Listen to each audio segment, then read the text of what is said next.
다 함께 오늘 묵상하시면서 환경주의를 예배 함께 드리도록 하겠습니다.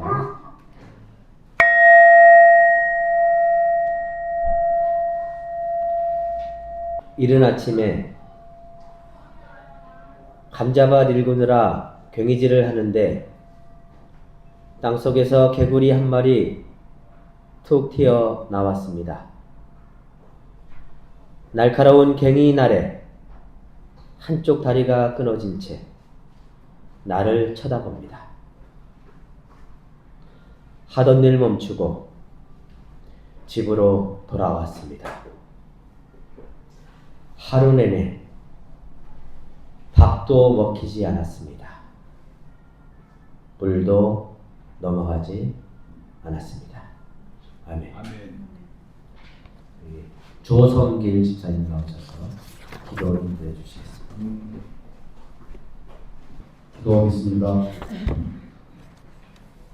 사랑의 하나님, 땅거미 질 때의 평화와 아름다움이 한창인 6월입니다. 바쁘게 돌아가는 일상이지만 땅거미를 맞이할 수 있는 잠깐의 여유가 숨통을 트이게 합니다.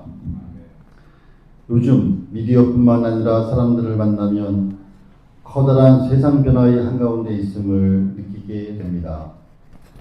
역사의 분곡점, 특이점이라고 말하던 그 변화의 지점이 지금일지도 모른다는 생각을 하게 됩니다.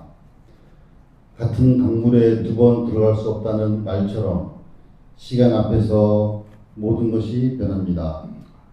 그러나 변화의 물결 속에서 때론 멀미하듯 허우적거릴지도 모른다는 불안감이 엄습하기도 합니다. 우생마사라는 말이 있습니다. 소는 살고 말은 죽는다는 고사성어입니다. 급류에서 말은 물살을 거슬러 올라가려다가 지쳐서 죽는 반면에 소는 물살을 거스르지 않고 그 물살에 몸을 맡겨 서서히 끝으로 빠져 나와서 산다는 뜻입니다. 그러나 소처럼 살아야 할지 말처럼 살아야 할지 도무지 판단이 서질 않습니다. 주님, 비록 죽음에 이르는 말이지만 때론 거스를 수 있는 용기를 주시고 죽지 않고 살아난 소지만 시류에 편승하며 쓸데없이 허우적거리지 않게 인도해 주십시오. 아멘. 올해는 76년 만에 슈퍼 엘니뇨가 온다고 떠들썩합니다. 극단적인 폭염과 가뭄으로 역사상 가장 뜨거운 여름이 될 거라고 경고합니다. 문명의 변곡점과 더불어 환경의 급변이 우리의 삶을 한층 어렵게 하고 있지만 서로의 삶을 보듬어가는 관계 안에서 헤쳐나갈 수 있기를 기도합니다. 아멘. 텃밭에 가면 날마다 먹을 것이 자라나는 걸 통해 풍요로움을 느끼게 됩니다. 뿐만 아니라 목사님이 심어놓은 활짝 핀 낫달맞이 꽃을 볼 수 있습니다. 땅거미 질 때 그곳에 가면 아름다운 풍요를 만날 수 있을 테지요. 환경주의를 맞아서 산왕산 기도를 덧붙여야겠습니다. 지방선거로 한숨 돌리게 되었지만 산왕산이 온전히 살아남아서 시민들의 삶의 터전을 지켜낸 본보기가 되기를 희망합니다. 무엇보다 이를 지켜내기 위해 쓴 이들의 남다른 수고가 있었음을 기억합니다. 캐나다에서 여행 중인 집사님들 떠날 때는 설레임으로 가득했지만 분명히 지금쯤 집에 가고 싶다, 집 떠나면 고생이다라는 진리를 되새기고 있을 테지요. 그런데 집에 와도 별볼 일 없으니 그곳에 집중해서 건강하고 즐겁게 지내시기를 기도합니다. 무엇보다 병마와 싸우는 교우들이 있습니다. 항상 마음의 평안이 있게 도와주시고 교우들과 관계 안에서 웃음이 넘쳐나길 기도합니다. 아멘. 그 어떤 변화가 닥치더라도 삶의 한가운데서 함께 하시는 변하지 않는 예수 그리스도의 이름으로 기도합니다. 아멘. 이 찬양을 부르다 보면 어린 시절 동심의 세계로 들어간 것 같아요. 저만 그런가요? 캐나다 밴쿠버에 계신 분들도 오늘도 예배를 들어오셨네. 자, 오늘 그 조성길 집사님이 들려주신 기도 굉장히 감동적이었습니다. 캐나다에서 여행 중인 집사님들 떠날 때는 설레임으로 가득했지만 분명 지금쯤 집에 가고 싶다. 집 떠나면 고생이다. 나는 진리를 되새기고 있을 테지요. 그런데 집에 와도 별 볼 일 없으니 그것에 집중해서 건강하고 즐겁게 지내시기를 기도합니다. 예, 아주 감동적이었습니다. 캐나다 서식도 누가 글쓰기 좋아하시는 분이 글 한 편 써서 중간에 올려주시면 사진과 함께 밴드에 올려주시고 카톡방에 올려주시면 그 느낌과 깨달음을 함께 공유하는 저희들에게도 은혜가 될 것 같습니다. 저는 화면을 보고 왜 설교를 하죠? 한 주간 더 잘 지내셨어요? 오늘 환경주일 예배로 저희가 함께 예배 드리고 있는데 설교하기 앞서서 제가 동력 와서 텃밭을 읽은 지가 이제 16년째입니다. 예, 그전에는 사실은 꿈은 있었지만 제가 농사의 농자도 모르고 그렇게 지내왔던 세월들. 미국에서도 텃밭을 작게라도 해보고 싶었는데 여러 가지 여건상 쉽지가 않더라고요. 동력교회 오니까 이미 텃밭을 하고 있더라고요. 근데 이제 텃밭을 하는 16년 동안의 시간을 통해서 제가 깨달은 것들 세 가지가 있습니다. 첫 번째는 흙의 재발견입니다. 흙. 저는 흙이라고 하는 게 지저분하고 몸에 묻으면 털어내는 그런 어떤 물질로 생각을 했던 것 같아요. 근데 텃밭에서 농사를 짓다 보니까 그때서 비로소 보이는 게 뭐냐면 흙이라고 하는 것은 인류 역사를 살다간 모든 생명이 그 안에 있는 거구나. 그리고 그 흙에서 뭔가 씨앗이 끊임없이 발화를 시켜서 생명의 풍요로운 먹거리들을 다 내고 있잖아요. 이 생명의 어머니인 거예요. 흙이 없으면 우리는 단 한순간도 살 수가 없을지도 몰라요. 그래서 깨달은 게 흙은 생명의 어머니구나. 흙을 살리는 삶이 인간을 살리고 생명을 살리는 삶이구나. 흙을 죽이는 순간부터 우리는 우리 어머니를 죽이는 삶을 살아가는 거구나 라고 하는 거를 텃밭 농사를 짓고 나서야 비로소 알게 됐습니다. 두 번째는 자연의 재발견입니다. 저는 농사를 지으면서 처음에 텃밭에서 작은 땅이지만 심고 거두고 이러면서 제가 뭔가를 길러서 수확을 해서 사람들을 먹여 살리는 줄 알았어요. 근데 제가 나가서 일하는 시간은 하루에 1시간, 많으면 2시간. 그래 봐야 1시간입니다. 아침에 지금은 최은전 집사님이 여기 계시지만 아침마다 나오시면 1시간은 수다 떨고 1시간 일해요. 1시간. 1시간 일하는데 그거 딱 1시간 일하고 일했을 뿐인데 나머지 24시간 동안 누가 일해요? 자연이 일하는 거예요. 해가 일하고 비가 일하고 땅속에 있는 수없이 많은 유기 생명들이 일하고 제가 키우는 거는 지극히 전체의 손톱만큼 일부인 거예요. 그러고 보니까 내가 자연을 가꾸는 줄 알았는데 자연이 저를 살리고 있더라고요. 내가 자연을 돌보고 있는 줄 알았는데 자연이 저를 돌보고 있는 거를 느끼겠더라고요. 자연은 인간이 없어도 사는데 아무런 문제가 없어요. 오히려 더 나을걸요? 근데 인간은 자연이 없으면 살 수가 없어요. 산소를 누가 줄 거예요? 그렇죠? 이 풍요로운 먹거리를 누가 줄 거예요?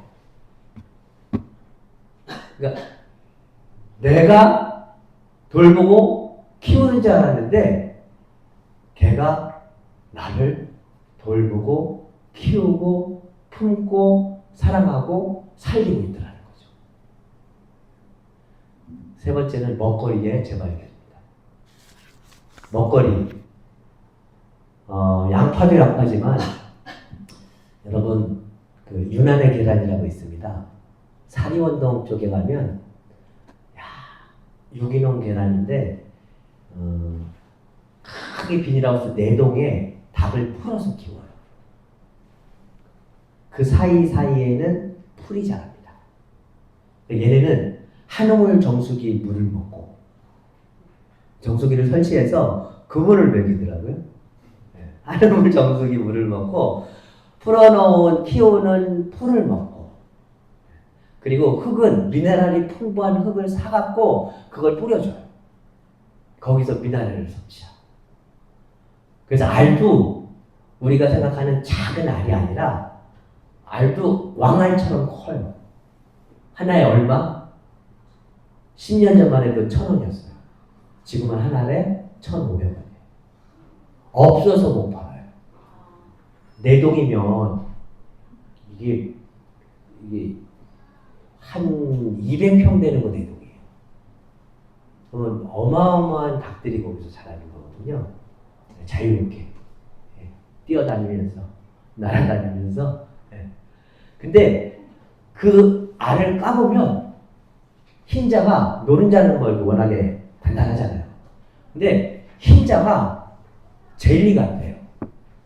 젤리. 우리 요즘 계란 딱 깨면 물처럼 확 흘러버리잖아요. 그런 계란이 아니라 흰자 노른자가 얼마나 탱탱한지 생명력이 그걸 보고 있으면 생명력이 뭔지를 알 수가 있어요. 그러니까 우리는 가만히 생각해 보면 생명력이 있는 먹거리가 뭔지를 모르고 살아가고 있는 거예요. 사실 지금 텃밭의 양파가 작년보다 더 커요. 이놈이 저는 그래도 5월 초는 나오겠지. 아니 크겠지. 동글동글해지겠지. 근데 5월 중순까지도 모양이 안 생기는 거예요.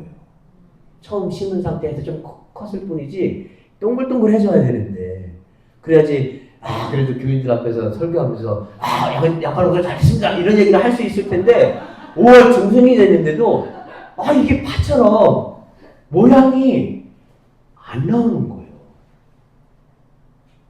근데 5월 중순이 다 지나면서 딱 6월 요때까지 한 20일 사이에 성장하기 시작하는데요. 지금 주먹만 합니다.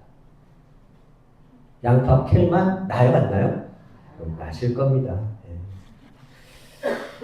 생명력 있는 먹거리, 이게 먹거리의 재발견이에요. 뭐가 생명력 있는 먹거리가? 우리는 생명력 있는 먹거리를 거의 못 먹고 살아요. 사실 다 잃어버린 거죠. 탱탱해서 무 자르듯이 칼로 잘라야 푸석푸석하지 않고요. 냉장고에 넣어놓으면 1년도 가요. 그 생명력이라고 하는 게. 그걸 먹으면서 현대인이 살아야 되는데 먹거리가 너무 약하고 부드럽고 너무 빨리 크고 너무 빨리 이렇게 손상되고 상하고.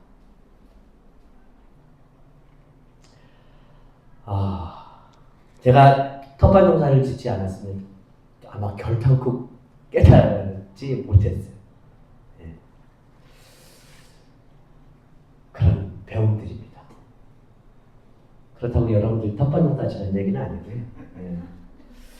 그런 배움 속에서 사실은 자연 안에서 자연과 살아가면서 우리가 깨달아 알아가는 것들이 있어요. 그 안에서 자연과 살지 못하면 절대로 깨달을 수 없는 것들이 있어요. 이거를 이제 생태적 영성이라고 합니다. 우리가 아는 영성에는 다양한 영성이 있습니다. 개인적인 영성, 그죠?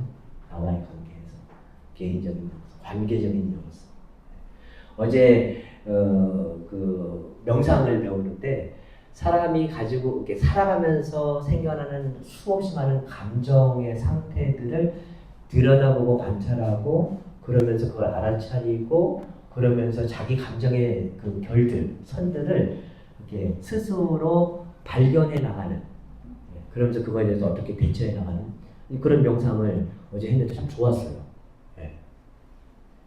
어제 한 20여 분 오셔서 같이 하셨는데 굉장히 괜찮더라고요. 예. 개인적인 명상, 또 이웃과의 관계적인 명상, 그리고 사회 구조적인 시스템을 우리가 생각하면서 어떻게 하면 함께 더불어 살아갈 수 있는 그런 시스템을 만들어갈까 생각하면서 만들어가는 게 이제 사회적인 명상. 그리고 인간의 관계를 넘어서서 자연과의 관계, 예, 자연까지도 생각하면서 자연과 어떻게 하면 더불어 함께 이 서로 살아가는 지속 가능한 삶을 형태를 고민하면서 살아갈 수 있을까 안에서 길러지는 영성들이 생태적인 영성. 그리고 그 모든 것들을 통합적으로 이 모든 생명들이 더불어 함께 연결돼서 살아가고 있다라고 하는 것을 느낄 수 있는 예, 온 우주 만물은 하나로 연결되어서 살아가고 있다라고 하는 우주적인 영성. 환경주의 예배를 드리면서 꼭 생각해보고 싶은 게 어떻게 하면 우리가 어쩌면은 내 몸보다도 더 소중한 이 자연을 타자화시키지 않고 사실 어렸을 때부터 계속해서 살아온 삶의 과정들을 보면은 훨씬 더 자연을 대상화시키고 내 삶의 한 부분으로서가 아니라 타자화시켜 왔던 삶으로서 더 나가는 것 같아요. 그러면 어떻게 하면 우리가 그렇잖아요. 여기 여러분들이 이 앞에 계시지만은 여기 있는 분들을 이렇게 전혀 내 삶의 한 부분으로서가 아니라 이렇게 타자화시켜서 목회의 대상으로 여기지 않는다라고 하면 그분하고 나하고는 아무런 상관이 없는 거예요. 그럼 어떻게 하면은 나를 살리고 있는 이 자연을 내 삶 속에서 타자화시키지 않고 내 삶의 소중한 인격체로서 받아들이면서 더불어 공생하면서 공존의 길을 만들어갈 수 있을까? 이게 사실 과제거든요.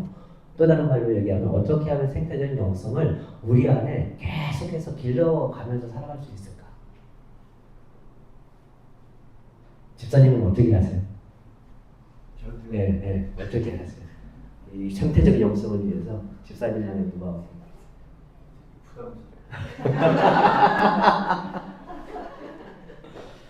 오늘 그 밴쿠버에 보니까 그 여행이 모두 자연 안에서 이루어지는 거예요. 네. 그죠? 밴쿠버. 네. 나와라 오바. 사진 좀 오늘 올려주세요. 네. 네. 오늘 마음껏 올려주세요. 카톡방에다가. 보니까 네. 이 신비로운 자연을 느낄 수 있는 사진들이 어마어마하게 많더라고요. 뭐 자연을 보고 느낄 수 있다니요, 그죠? 네. 그만큼 소중함을 느낄 수 있겠죠. 네. 오늘 성서가 던지는 통찰력은 오늘 성서가 하나님께서 아담을 지으시고 아담이 홀로 있는 것이 좋게 여겨지지 않아서 그를 돕는 짝을 만들어가는 과정에서 제일 먼저 누구를 만드냐면 온갖 자연을 만들어요. 창세기 1장은 사람을 만들고 자연을 만들고 사람을 만드는데 창세기 2장은 사람을 만들고 자연을 만들어요. 그죠? 서로 다른 이야기입니다. 사람을 만들고 혼자 있는 것이 좋지 않아서 자연을 다 만들고 만들어서 하나씩 하나씩 아담 앞으로 데려오게 만듭니다. 그리고는 그 하나하나의 존재에다가 이름을 지어주게 만들어요. 굉장히 이야기 자체가 상징적인 거예요.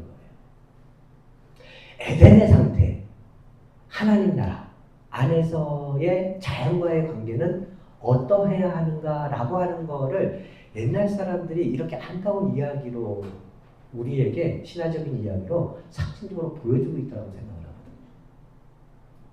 인간과 자연의 관계에는 어떠해야 하는가?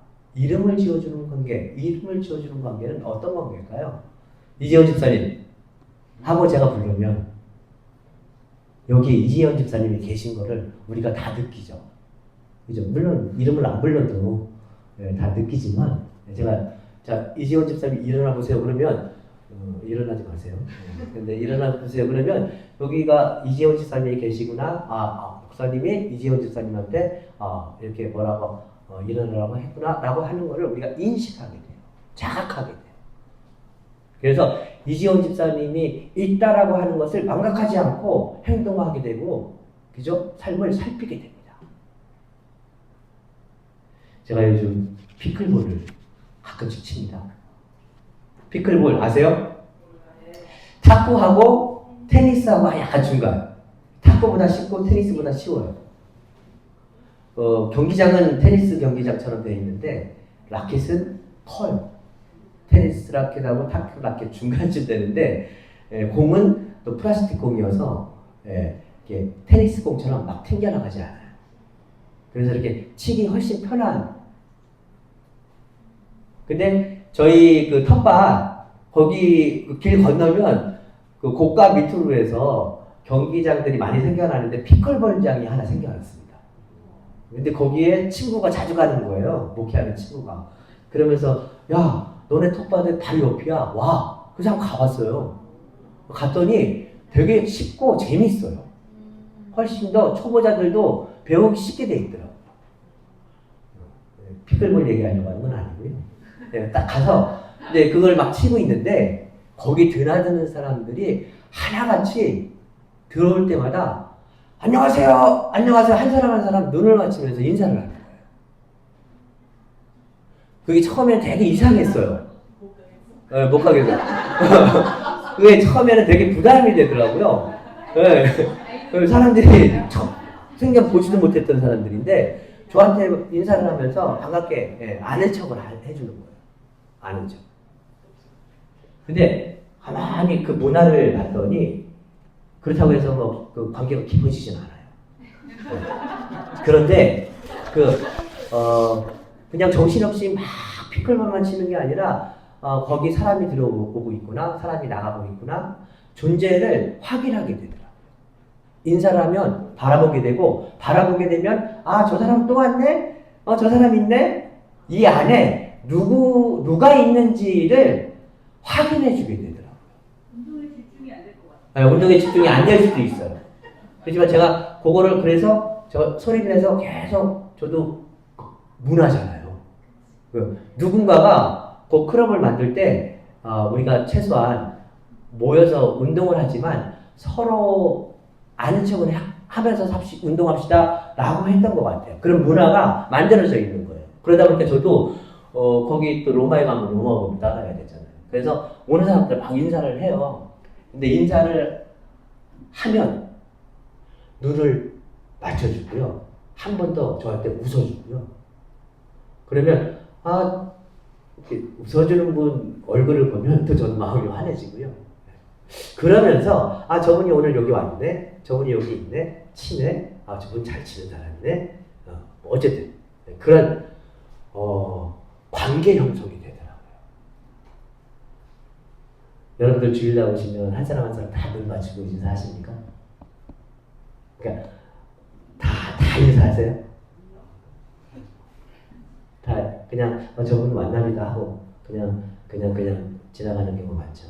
오늘부터 한번 한 사람 한 사람씩 다 눈을 맞추고 뭐 악수하라는 얘기 아니에요. 뭐 껴안으라는 얘기 아니에요. 그런 거 말고라도 그래도 한 30명, 40명 되지만 이 안에 사람이 살잖아요. 내가 와 있잖아요. 목사님하고만 눈 맞추지 마시고 귀찮아요. 매주일 만나잖아요. 만나는데 존재 자체를 인식하지 못하고 가는 경우도 굉장히 많아요. 과하게 그분을 위해서 뭔가 행동을 하라는 얘기가 아니고요. 오늘 우리가 공동체로 모여서 함께 밥을 먹고 말씀을 듣고 우리가 뭔가 좀 더 나은 따뜻한 관계를 만들어가기 위해서 노력하는 공동체라고 한다면 그 사람이 오늘 여기 와서 나와 함께 관계하는 하나님 나라의 소중한 사람이구나 라고 하는 것들을 눈빛으로 교환해 주세요. 좋은 문화입니다.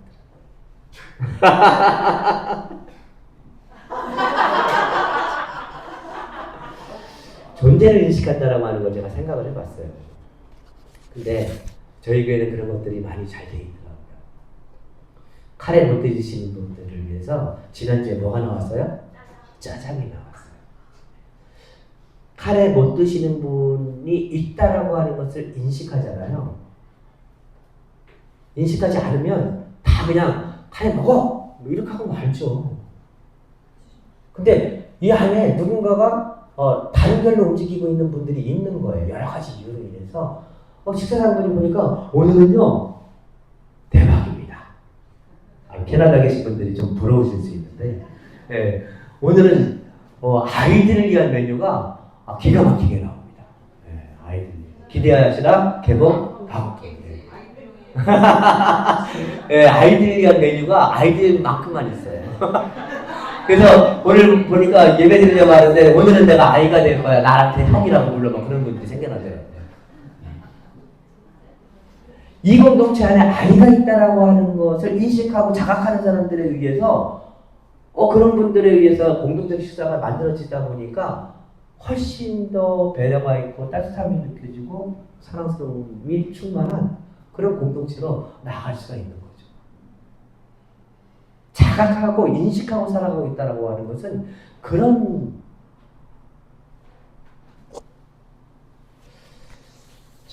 요즘 주식시장이 난리가 났습니다. 그러니까 주식을 하라 마라 이런 단계가 아닌 것 같더라고요. 네. 조금이라도 여윳돈 있는 분들은 다 주식을 하더라고요. 그러니까. 그래서 제가 공동체의 대표로서 우리도 공동체잖아요. 주식의 문화를 어떻게 만들어가는 게 좋을까? 어차피 하는 사람이 있다라면 제가 하시는 분들을 위해서 말씀을 드리는 거예요. 안 하시는 분들은 그냥 그러느냐고 들으세요. 하시는 분들이 있더라고요. 많더라고요.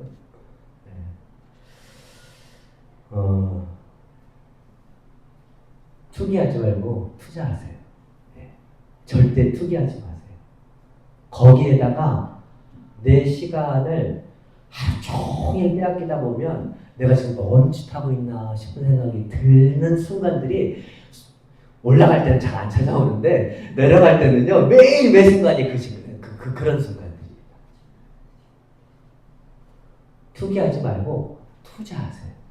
좋은 기업에다가 제가 이재명 정부 들어서서 그래도 주식시장을 바라보는 생각이 조금 바뀌었던 것 중에 하나가 뭐냐면 어쨌든 부동산에 묶여있는 돈보다는 기업에 투자를 해서 기업에서 그 돈을 가지고 자산을 가지고 어쨌든 더 성숙해 나갈 수 있고 더 성장해 나갈 수 있는 에너지로 돌릴 수 있다고 하면 그것도 나쁘지 않겠다라고 하는 생각을 하게 됐어요.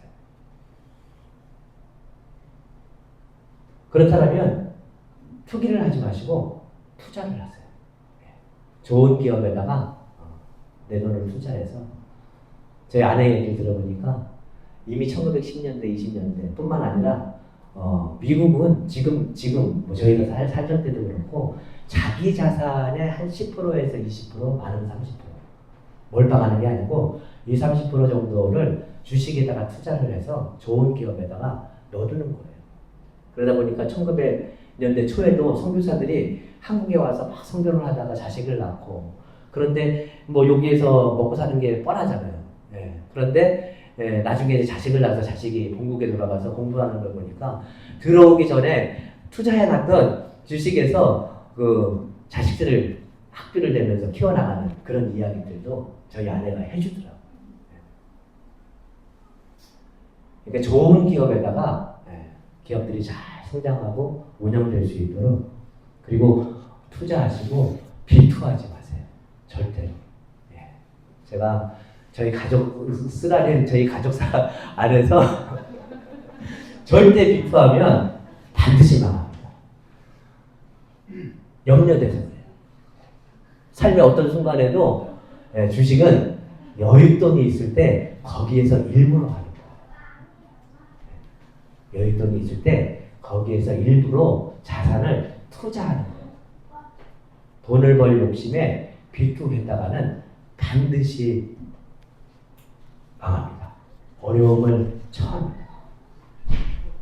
올라갈 때는 아무런 문제가 없지만 내려갈 때 한순간에 모든 것들이 다 망합니다. 그리고 얼마를 벌었던 수익에 대해서 말씀하지 마세요. 왜냐하면 물론 우리 사회에 금융자본과 노동자본이 분명히 있습니다. 금융자본 자체가 옛날부터 계속해서 있어 왔습니다.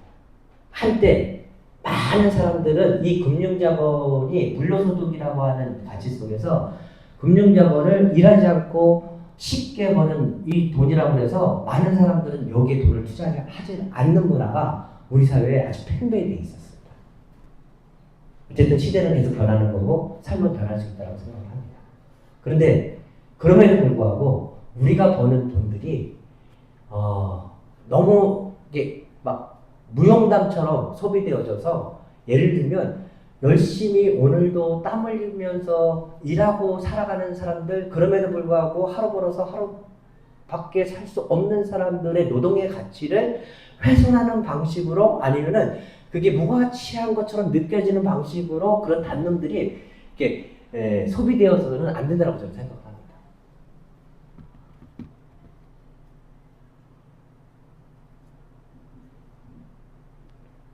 그리고 마지막으로 우리 요한 웨슬리 선생님, 감리교 정치자 요한 웨슬리 선생님은요 무슨 철학을 갖고 계시냐면 열심히 벌어서 열심히 써라.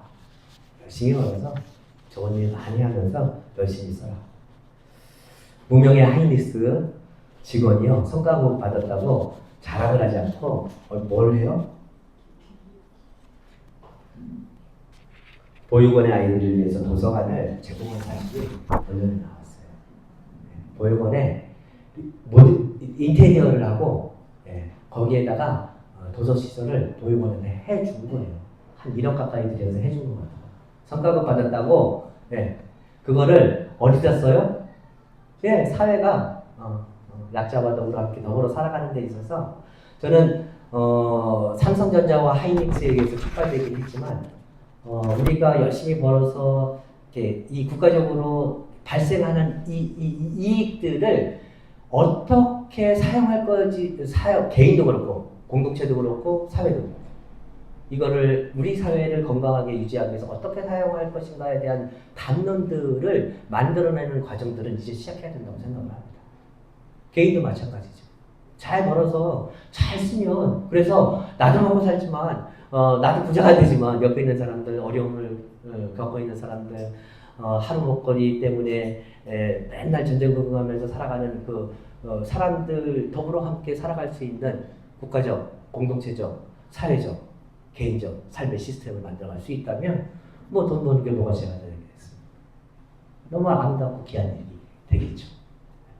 근데 아직까지 버는 데만 너무 많은 담론들이 있어요. 어떻게 벌 것인가. 그렇지만 이 번 돈을 어떻게 이 사회가 건강하게 사용할 것인가에 대한 담론들은 많지가 않습니다. 저희 교회는 보니까 이미 그거를 실천하고 계신 분들이 많이 있더라고요. 아주 공감한 저를 보고 치게 웃으시는 분이 계시네요. 요는 공동체 안에서 다양한 견의 사람들이 살아가고 있는 사람들이 있다는 거죠. 그걸 함께 우리가 배려하고 인식하고 살아간다는 거. 자각하고 살아간다는 거. 자연을 지키는 7가지 믿음이라고 하는 환경 영화를 보면요. 인도네시아 배경으로 7개 지역에 대한 이야기가 나오는데 거기 각자 신앙도 다르고 종교도 다릅니다. 그런데 그 고유한 신앙과 문화를 통해서 이 기후변화 시대에 어떻게 대처하며 살아가야 되는가에 대한 7가지의 이야기가 나옵니다. 그 중에 한 가지를 소개합니다. 힌두인들입니다. 기독교인들도 아니고 발리에 사는 힌두인들입니다. 이 사람들은 1년에 딱 하루 침묵과 명상하는 날을 가집니다. 아무것도 안 해요. 집 밖을 안 나갑니다. 공항, 교통, 일, 은행 전부 쉽니다. 사람도 집 밖을 나가질 않습니다. 음식도 하지 않습니다. 그날은 금식하는 날. 온전히 하루 종일 침묵과 명상 속에서 1년에 단 하루 모든 것을 멈추는 거예요. 모든 걸 멈추면서 무슨 생각을 할까요? 나와 함께 존재하고 있는 이 자연의 생명들을 우리가 함부로 침해하는 건 없는지, 함부로 파괴하는 건 없는지, 나를 살리고 있는 이 생명의 어머니와의 관계 안에서 우리가 지속 가능한 방식으로 삶을 살아가고 있는지를 그 하루 종일 아무것도 안 하면서 그냥 오로지 명상하고 침묵하면서 자연이 온전히 쉴 수 있는 그런 아주 상징적입니다. 그렇죠? 아마 그렇게 하면 생각 안 할 수 없겠죠. 우리가 왜 오늘 하루를 모든 걸 멈추고 일해야 하는가? 첫날 두 끼째가 굉장히 배고프거든요. 막 고루고루 쓰는데 배고픔이 막 밀려올 때 내가 왜 억지로 이 고생을 하는지 하면서 그 근원을 찾아가다 보면 내가 자연과의 관계에서 함부로 해왔던 건 없는지 인식하고 자각하고, 어쨌든 그들은 이런 방식으로 자연이라고 하는 존재를 타자화시키지 않고 자신들의 삶의 중심으로 끌어들이기 위해서 노력을 하며 살아가고 있다는 겁니다. 우리는 어떤 노력을 하고 살아가십니까? 내가 오늘 먹는 소고기가 어제까지도 눈을 딱 뜨고 끌려가는 그 순간에 눈물을 뚝뚝 흘리면서 살아있는 소였다라고 하는 사실을 우리는 모르고 먹어요. 소고기는 소고기고 소는 소예요. 돼지고기는 돼지고기고 돼지는 돼지예요. 우리는 생명을 먹고 있다라고 하는 생각을 잘 못해요. 우리는 매 순간 살아있는 생명을 먹고 있거든요. 우리가 살아있는 생명을 먹고 있다라고 생각하면은 함부로 먹지 않죠. 함부로 버리지 않죠. 그래서 비건 중에는 어떤 비건이 있으시냐면, 비건 중에는 고기를 안 먹는데 식탁에서 고기가 남으면 먹는 사람들이 있어요. 왜? 지금 살아있는 생명이 기꺼이 우리를 위해서 생명의 씨앗이 됐는데 그걸 버리는 거예요. 자기를 바쳐서 생명의 먹거리가 됐는데, 그잖아요. 동물이 자기를 바쳐서 생명의 먹거리가 됐는데 그거를 그냥 버리는 거예요. 내가 죽은 거예요. 나같이 살아있는 사람이 죽은 거예요. 생명의 먹거리가 됐는데 그거를 함부로 버리는 문화에 대한 저항으로 그 고기를 먹는 거예요. 그런 작은 노력들이 자연을 끊임없이 타자화시키지 않고 내 삶의 중심부로 끌어들여와서 그와 더불어 함께 공생하는 삶을 어떻게 살아갈 수 있을까를 고민하는 삶의 흔적들이라고 합니다. 백무산 시인의 정지의 힘이라고 하는 시가 있습니다. 기차를 세우는 힘, 그 힘으로 기차는 달린다. 시간을 멈추는 힘, 그 힘으로 우리는 미래로 간다. 무엇을 하지 않을 자유, 그로 인해서 무엇을 해야 할 것인가를 안다.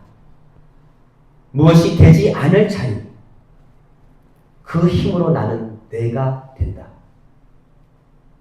세상을 멈추는 힘, 그 힘으로 우리는 달린다. 정지에 이르렀을 때 우리는 달리는 이유를 안다. 씨앗처럼 정지하라. 꽃은 멈춤의 힘으로 피어난다.